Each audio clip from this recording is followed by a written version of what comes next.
নমস্কাৰ বন্ধুসকল, আজি আমি কম এজন সাধুৰ কথা, যাক মানুহে সনাতন বিৰোধী বুলি কয়। তেওঁৰ মতাদৰ্শ আৰু তেওঁ লিখা গ্ৰন্থবোৰক প্ৰায়ে সমালোচনা কৰা হয়। কিন্তু প্ৰশ্ন হয়, তেওঁ সঁচাকৈয়ে সনাতন বিৰোধী নেকি? তেওঁৰ কিতাপবোৰ ধৰ্মৰ মৌলিক নীতিৰ বিৰুদ্ধে নেকি? আৰু নিজকে ধৰ্মৰ ৰক্ষক বুলি কোৱা সেই গুৰুসকলৰ কথা কি ক'ব? যেতিয়াই সঁচা ভক্তিৰ আলোচনা হয়, তেতিয়াই এই স্বঘোষিত গুৰুসকলক কৰতো দেখা নাই। চিন্তা কৰকচোন, যিসকলৰ শাস্ত্ৰৰ প্ৰকৃত জ্ঞানেই নাই, তেওঁলোক সঁচাকৈয়ে সনাতনৰ শুভাকাংক্ষী হ'ব পাৰেনে? তেওঁলোকে কেৱল ভণ্ডামীৰ প্ৰচাৰ কৰে, ধৰ্ম ভক্তিৰ নামত টকা উপাৰ্জন কৰে। ৰাইজৰ দুখ কষ্টৰ লগত তেওঁলোকৰ কোনো সম্পৰ্ক নাই। এই ভণ্ডবোৰৰ এই অৱস্থা। কোনোৱে আধ্যাত্মিক সমাৱেশৰ স্থানক চিনেমা হললৈ ৰূপান্তৰিত কৰিছে। আন কিছুমানে মনোৰঞ্জনৰ ক্ষেত্ৰ সৃষ্টি কৰিছে। কিছুমানে দাবী কৰে যে শিলৰ মূৰ্তি এটাক পানী আৰু গাখীৰ অৰ্পণ কৰিলে পৰিত্ৰাণ পোৱা যাব। আন কিছুমানে দাবী কৰে যে পবিত্ৰ স্থানসমূহৰ প্ৰদক্ষিণ কৰিলে পৰিত্ৰাণ পোৱা যায়। প্ৰত্যেকৰে নিজস্ব মতাদৰ্শ আছে, যিটো শাস্ত্ৰ বিৰোধী। আৰু যেতিয়া তেওঁলোকৰ ভক্তসকলে বিপদৰ সন্মুখীন হয় আৰু প্ৰশ্ন কৰে, তেতিয়া এই ভুৱা গুৰুসকলে কয়, আপোনাৰ ভাগ্যত লিখা আছে, আপুনি কষ্ট পাব লাগিব। এইটো সঁচা ভক্তি নেকি? আমাৰ শাস্ত্ৰত স্পষ্টকৈ উল্লেখ আছে যে প্ৰকৃত ভক্তিয়ে সকলো পাপ মচি পেলায়। বেদত স্পষ্টকৈ উল্লেখ আছে যে পৰমাত্মা সাকাৰ আৰু তেওঁৰ নাম কবীৰ, আৰু তেওঁ অতি জঘন্য পাপকো ধ্বংস কৰিব পাৰে। প্ৰমাণৰ বাবে এই ভিডিঅ'টো চাওক। এতিয়া চাব, বেদে ইয়াক প্ৰমাণিত কৰিব যে পৰমাত্মাই ঘোৰ পাপকো বিনাশ কৰি দিয়ে। এয়া চাব, এয়া মহৰ্ষি দয়ানন্দ সৰস্বতীৰ দ্বাৰাই অনুবাদিত হয়।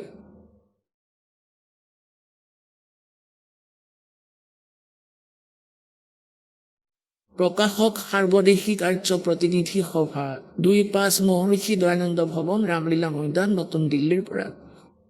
যজুৰ্বেদ আৰ্য ভাষা ভাষ্য সম্পূৰ্ণ ৪০ অধ্যায় মহৰ্ষি দয়ানন্দ সৰস্বতীকৃত, অৰ্থাৎ দয়ানন্দ দেৱৰ দ্বাৰা এয়া অনুবাদিত।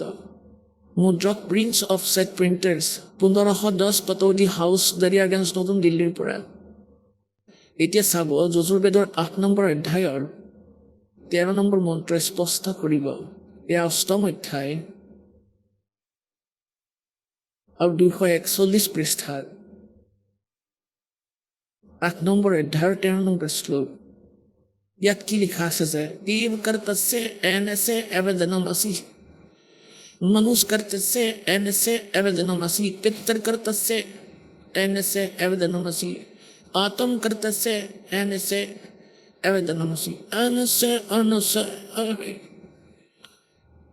ঘোৰ অনিশ্চ মানে অপৰাধতকৈ অপৰাধ, অৰ্থাৎ ঘোৰ পাপ আবেদনম।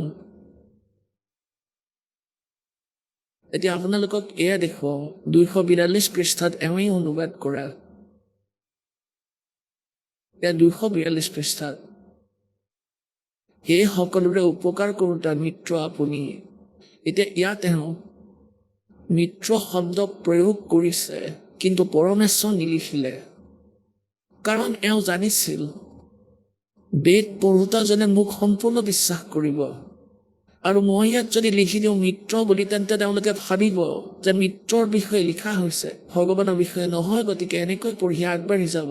আপুনি দান দিওঁতা সকলৰ অপৰাধ হওক, এবেজনম এনেশ্য মানে অপৰাধ হওক, এবেজনম মানে বিনাশ কৰোতা, অচি মানে হয়, মনুষ্য কৰ্তস্য সাধাৰণ মানুহে কৰা, এনেশ্য মানে অপৰাধ হওক, এবেজনম মানে বিনাশ কৰোতা হয়, পিতৃ কৰ্তস্য পিতাৰ দ্বাৰা কৰা, এনেশ্য মানে অপৰাধ।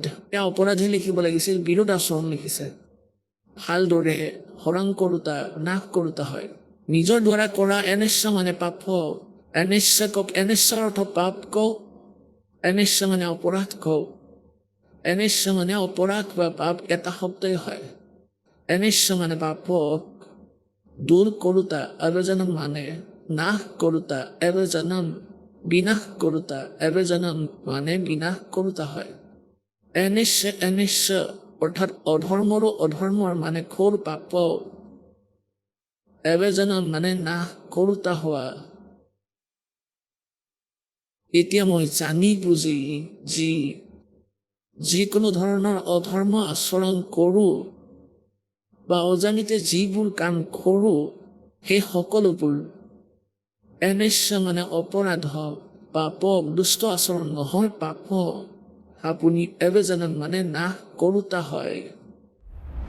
কিন্তু আজিলৈকে কোনো ভণ্ড গুৰুৱে এই প্ৰমাণ জনসাধাৰণৰ মাজত প্ৰচাৰ কৰা নাই। বৰঞ্চ হোজা মানুহৰ বিশ্বাস শোষণ কৰি ভক্তৰ জীৱন ধ্বংস কৰিছে। শিক্ষিত সমাজৰ এই ধৰ্মগুৰুসকলক প্ৰশ্ন কৰাৰ অধিকাৰ নাইনে? ইমান শিক্ষিত হৈও যদি আমি অন্ধবিশ্বাসত আবদ্ধ হৈ থাকোঁ তেন্তে দুখ আমাৰ ওপৰত। সন্ত ৰামপাল গুৰু মহাৰাজৰ জ্ঞান এই ভুৱা গুৰুসকলৰ জ্ঞানৰ পৰা সম্পূৰ্ণ পৃথক। তেওঁ শিকোৱা সকলো কথা শাস্ত্ৰৰ প্ৰমাণৰ ওপৰত আধাৰিত। সেইবাবেই এই ভুৱা ধৰ্মীয় গুৰুসকলে জীৱিকা বচাবলৈ তেওঁৰ বিৰুদ্ধে থিয় দিছে। তেওঁলোকে মিছা গোচৰ ৰুজু কৰিছিল, তেওঁক সনাতন বিৰোধী বুলি অভিহিত কৰিছিল আৰু নিজৰ স্বাৰ্থপৰ উদ্দেশ্যত জনসাধাৰণক বিপথে পৰিচালিত কৰিবলৈ বিভিন্ন লেবেল ব্যৱহাৰ কৰিছিল। তথাপিও সন্ত ৰামপাল গুৰু মহাৰাজে সমাজ সংস্কাৰৰ কাম অব্যাহত ৰাখিলে। তেওঁৰ প্ৰেৰণাত আৰম্ভ হোৱা অন্নপূৰ্ণা অভিযানে লাখ লাখ পৰিয়ালৰ জীৱনক ৰূপান্তৰিত কৰিলে। য'ত এসময়ত দৰিদ্ৰ লোকসকলৰ এসাঁজৰ অভাৱ আছিল, আজি তেওঁলোকক ৰেচন, কাপোৰ কানি, শিক্ষা, চিকিৎসা পৰিও আনকি বাসগৃহৰ ব্যৱস্থাও কৰা হৈছে। এই সেৱা কেৱল এটা অঞ্চলতে সীমাবদ্ধ নহয়, ভাৰত আৰু নেপালৰ প্ৰতিজন আৰ্তজনক সাহায্য প্ৰদান কৰা হৈছে। আৰু জাতি, ধৰ্ম, শ্ৰেণীৰ ভিত্তিত কোনো বৈষম্য নাই। সন্ত ৰামপাল গুৰু মহাৰাজৰ শিক্ষা হ'ল জীৱ আমাৰ জাতি, মানৱ আমাৰ ধৰ্ম। হিন্দু, মুছলমান, শিখ, খ্ৰীষ্টান ধৰ্মৰ পৃথক নহয় মৰ্ম। ইয়াৰ উপৰিও তেওঁ যৌতুকমুক্ত বিবাহ, ড্ৰাগছ নিচামুক্ত অভিযান, দেহদান, চকুদান শিবিৰ, বিনামূলীয়া ঔষধ আৰু দন্ত চিকিৎসাৰ আয়োজন কৰে। লগতে পঞ্জাৱ, হাৰিয়ানা, হিমাচল প্ৰদেশ আৰু বিহাৰৰ বানপানীৰ সময়ত আৰ্তজনক অহৰহ সহায় আগবঢ়ায়। সন্ত ৰামপাল গুৰু মহাৰাজৰ শ্লোগান হৈছে খাদ্য, কাপোৰ, শিক্ষা, চিকিৎসা আৰু বাসস্থান। সকলো দুখীয়াক দিওঁতাজনেই কবিৰ ভগৱান। বন্ধুসকল, শাস্ত্ৰৰ দ্বাৰা প্ৰমাণিত সত্য জ্ঞান দি সন্ত ৰামপাল গুৰু মহাৰাজে এই গোপন কথা উদঙাই দিলে যে ব্ৰহ্মা, বিষ্ণু আৰু মহেশো আন কাৰোবাৰ নিয়ন্ত্ৰণত আছে। দুৰ্গা মাতাৰ স্বামী কোন? আৰু গীতাৰ মতে স্বেচ্ছাচাৰী পূজা কেৱল এটা অভিনয়হে। তেওঁ কৰলে প্ৰকৃত ভগৱান কোন? সম্পূৰ্ণ সাধুৰ পৰিচয় কি? আৰু কেনেকৈ সম্পূৰ্ণ পৰিত্ৰাণ লাভ কৰিব?